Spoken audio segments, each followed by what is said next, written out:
போயிடுவ. ஆனா ஆமா, அப்படியே வந்துட்டு போறாங்க. எவ்வளவு போய் கூப்பிட்டேன் தெரியுமா? இதுக்கெல்லாம் எங்களால வர முடியாதுன்னு சொல்லிட்டாங்க. வேஸ்ட் அவங்க. நீயாவது கூப்பிட்டு பார்த்த. எங்க அம்மாலாம் வர சான்ஸே இல்ல. எனக்கு நல்லா தெரியும். அதான் உங்ககிட்ட நான் சொல்லவே இல்ல. நம்ம ஃப்ரெண்ட்ஸ் எல்லாம் அவங்க பேரண்ட்ஸ் கூட எவ்வளவு ஜாலியா இருப்பாங்க.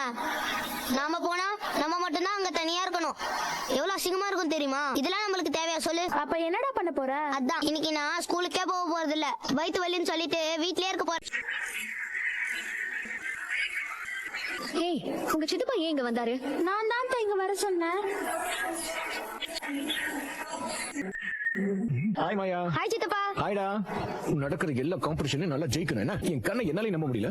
நான் காண்பது மெய்யா பொய்யா? இல்ல இது கண்மணி தானா? இல்ல கண்மணி மாதிரி வேற யாராவதா? இருக்காதே. கண்மணி மாதிரி இந்த உலகத்துல இன்னொருத்தி பிறந்திருக்க வாய்ப்பே இல்லையே. அது மட்டும் இல்லாம ஒரு வரையில ஒரு கத்தி தானே இருக்க முடியும். இந்த ஆண்டு விழாவை முன்னிட்டு பள்ளி மாணவ மாணவியர்களுக்கு விளையாட்டு போட்டிகள் நடத்தியுள்ளோம். அதில் வெற்றி பெற்றோருக்கு பரிசுகள் வழங்கினோம்.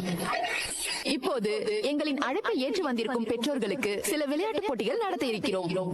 இதில் எல்லோரும் ஆர்வத்துடன் கலந்து கொள்ள வேண்டும்.